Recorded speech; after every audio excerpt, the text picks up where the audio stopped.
So we need to forgive other people that have hurt us. We need to forgive ourselves for the times that we have made mistakes, that we have honestly hurt ourselves. Yeah. And thirdly, this is really important. And this is one that a lot of people don't understand, but you may need to forgive God. Yeah. Now, here's what we mean by that. You don't ever need to forgive him because he's done something wrong, because he hasn't done anything wrong. Right. He does everything right all the time. Let's make sure we remember that big time. But it is possible to perceive that he has done something, that he has hurt you. Yeah. And sometimes we end up holding a grudge, or we end up holding bitterness toward God. So here would be a great example. Let's say somebody did grow up in an abusive household.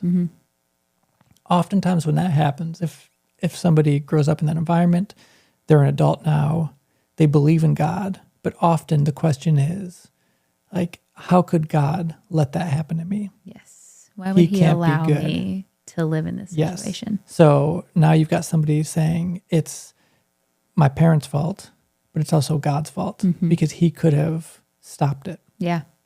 And I don't know if we have time to fully explain right now the necessity for the existence of pain and suffering, because it's actually like, it plays a major role in our experience. Yeah. It's not something that he's the author of, Right. but because of how he created the world and he created us to have free will, pain and suffering was inevitable in that.